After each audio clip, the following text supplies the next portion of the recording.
Before diving into this incredible story, consider subscribing to the channel and hitting the bell. Every story here has something to say, and you won't want to miss a single one. In the gray, dirty streets of Chicago, in the heart of a relentless winter, the city seemed frozen under a veil of cold and gloom. The icy wind rushed through the deserted alleys, stirring up piles of dead leaves and torn paper in places.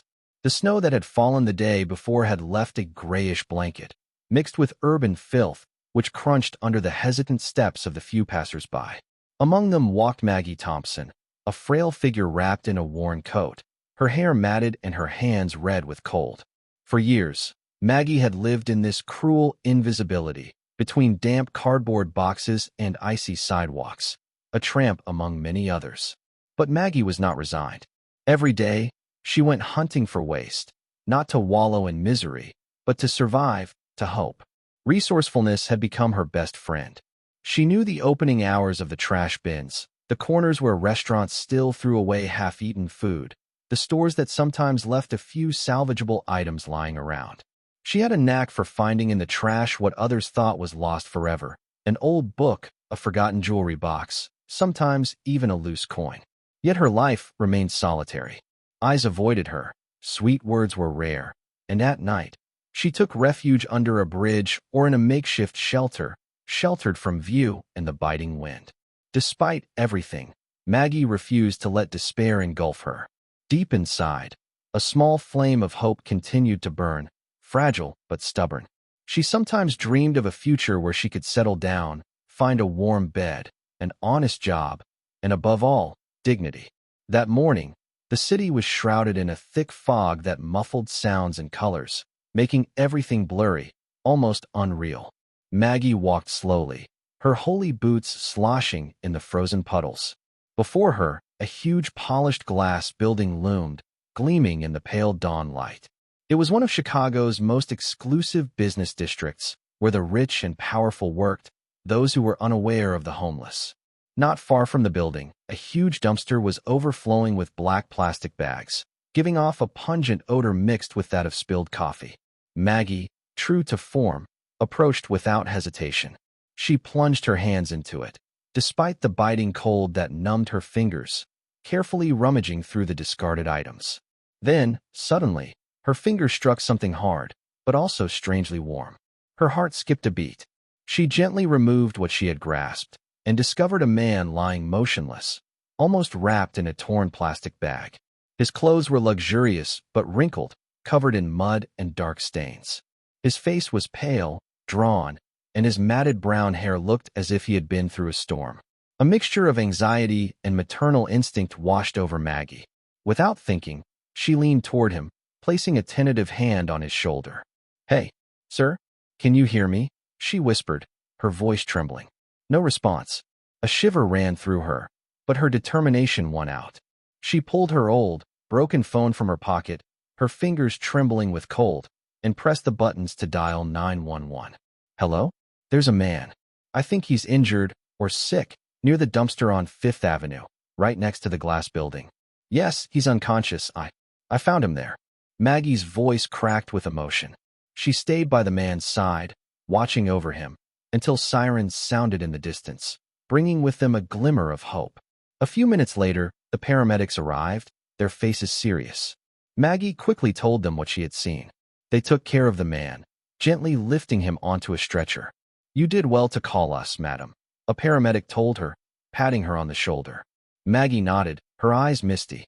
She looked at this fragile stranger one last time and whispered, "Hang in there, you'll get through this."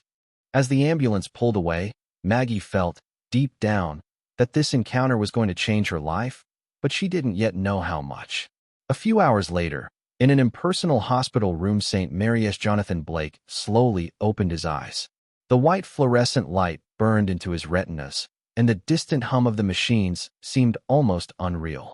He blinked several times, regaining awareness not only of his bruised body, but also of the abyss he had willingly plunged himself into.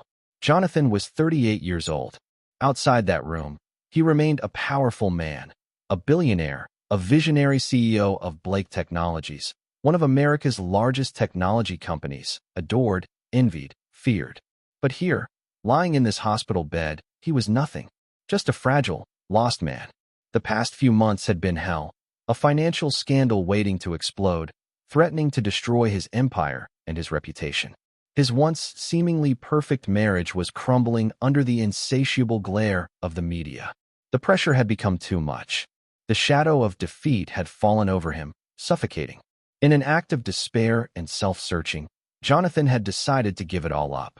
He had faked his fall, willingly immersing himself in misery, seeking in poverty a form of truth, a form of liberation. But he didn't expect it to be Maggie Thompson, a homeless woman, the one he probably would have avoided on the street, who saves him. At the hospital, the first few days were difficult. Jonathan remained distant, cold.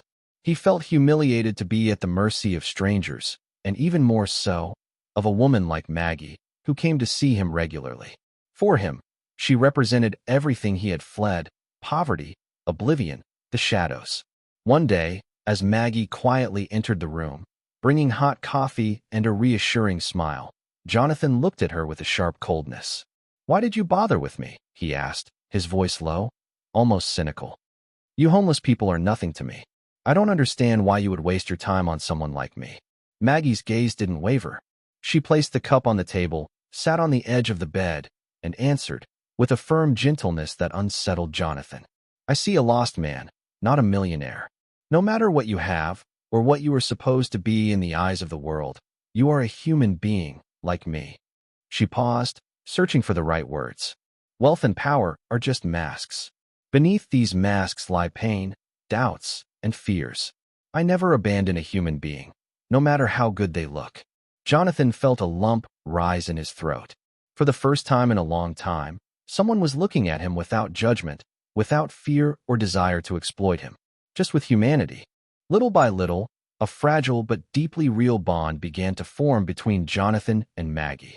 This bond was unlike anything they had ever known before, transcending social barriers, hasty judgments, and appearances. In the hospital room, and in their subsequent encounters, Jonathan learned to listen to Maggie with a newfound attentiveness.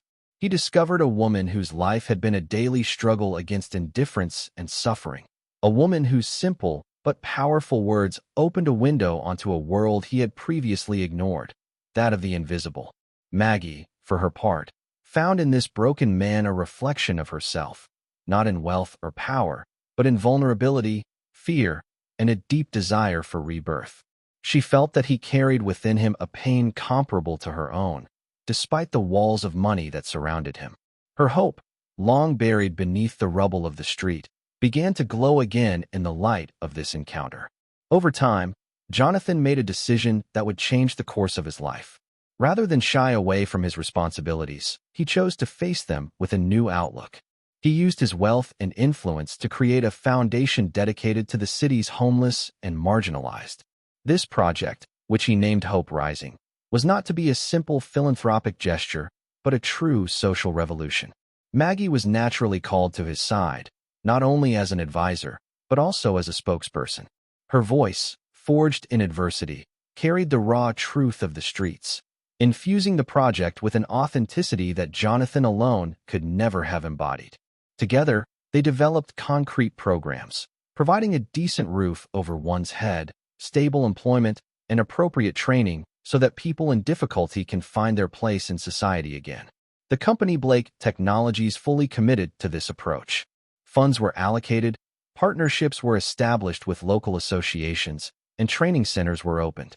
The social reintegration program quickly gained momentum, becoming a model to be followed throughout the country. A year later, the transformation was visible. Maggie was no longer the homeless woman on the streets of Chicago. She had become a respected and admired figure, running the foundation with Jonathan. Hope Rising, a living symbol of a second chance offered to those whom society had forgotten. His painful past gave him the strength and legitimacy to accompany those who were getting back on their feet. Jonathan, for his part, had found an inner peace he had never known. Freed from the weight of scandals and pretenses, he now moved forward, carried by a cause greater than himself. And above all, he walked alongside a woman he had initially despised, but who, in reality, had saved him as much as he had saved her. Their bond, forged in pain and redemption, had become a solid pillar for a better future.